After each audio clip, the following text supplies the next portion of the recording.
નમસ્કાર દર્શક મિત્રો, ગુજ્જુ દર્શન ન્યૂઝમાં આપનું સ્વાગત છે। નાઝિયા ઇલાહી ખાન જે છે તેઓ દ્વારા નબી કરીમ સલ્લલ્લાહુ અલૈહિ વસલ્લમના વિરુદ્ધમાં ગુસ્તાખી કરવામાં આવેલ હોય ત્યારે તેને લઈ મુસ્લિમ સમાજમાં રોષની લાગણી જોવા મળી રહી છે। મુસ્લિમ સંગઠનો હોય કે ભાઈ સેક્યુલર પાર્ટીઓ હોય તેઓ દ્વારા તેના વિરુદ્ધમાં કાર્યવાહી કરવામાં આવે તે માંગ સાથે આવેદનપત્ર પાઠવી રજૂઆતો કરવામાં આવી રહી છે। ત્યારે આજરોજ વડોદરા શહેરના મચ્છીબીડ વિસ્તારના જે મુસ્લિમ સમાજના જે લોકો જે છે તેઓ દ્વારા નાઝિયા ઇલાહી ખાન જે છે જેના દ્વારા નબીની શાનમાં ગુસ્તાખી કરવામાં આવેલ હોય તેના વિરોધમાં વિરોધ પ્રદર્શન કરવામાં આવી રહ્યું છે। અલગ અલગ પ્રકારના જે પ્લેકાર્ડની સાથે તેઓ દ્વારા વિરોધ કરવામાં આવી રહ્યો છે। આપણી સાથે જે વિસ્તારના જે લોકો છે તેઓ સાથે વાત કરવાનો પ્રયત્ન કરીશું।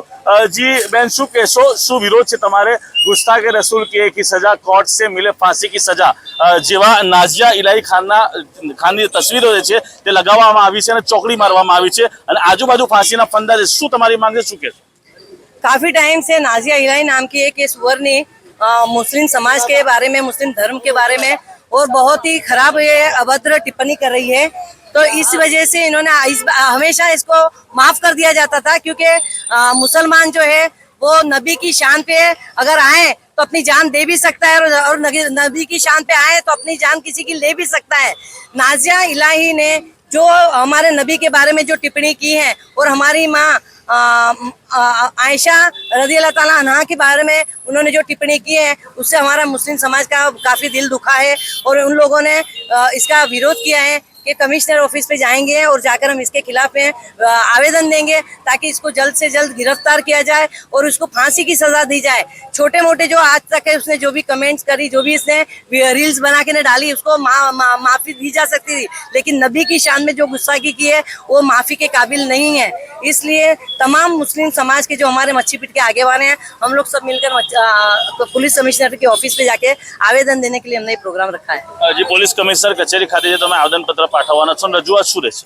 અમારી રજૂઆત એવી છે કે અમે ઈચ્છીએ છીએ કે અમારી ફરિયાદના આધારે તાત્કાલિક એફઆઈઆર કરવામાં આવે અને ધરપકડ કરવા માટે પોલીસ ચક્રમાન ગતિ કરે। આમાં છે નાઝિયા ઇલાહી ખાને મોહરમના પહેલા વીકમાં એક યુટ્યુબ ઇન્ટરવ્યુમાં એણે અમારા પેગમ્બર સાહેબ અને અમારા પેગમ્બર સાહેબના ધર્મપત્ની હજરત આયશા સિદ્દીકા રઝિયલ્લાહુ તાલા અન્હા જે અમારા મુસલિમોની માં એનો રુતબો ધરાવે છે, એમની શાનમાં વિરુદ્ધમાં અહીં બોલી ના શકાય એ પ્રમાણે એને કોઈને વર્ણન કર્યું, જેનાથી અમારા દિલને બહુ દુઃખ થયું છે। અમે લોકો બહુ હર્ટ છીએ અને આ દેશની અંદર આ રીતે એક પછી એક લોકો અપમાન કરતા જાય છે અમારા ધર્મનું, અમારા પેગમ્બર સાહેબનું, અમારા કુરાન શરીફનું।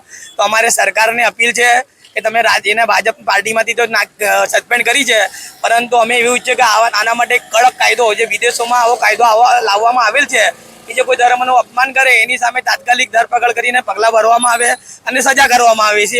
અમારી માંગ છે કે આવનારા દિવસોમાં બીજો કોઈ વ્યક્તિ આ રીતનું કોઈ પણ ધર્મના વિશે આવી ટીકા ટિપ્પણી ના કરે।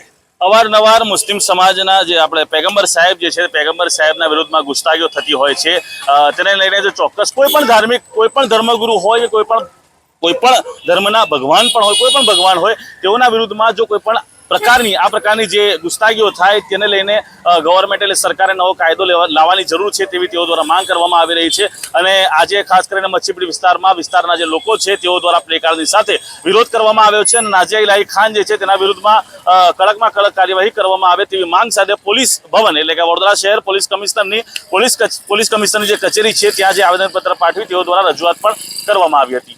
કેમેરામેન સલીમ ગોલાવાલા સાથે હું આદિલ પટેલ, ગુજ્જુ દર્શન, વડોદરા।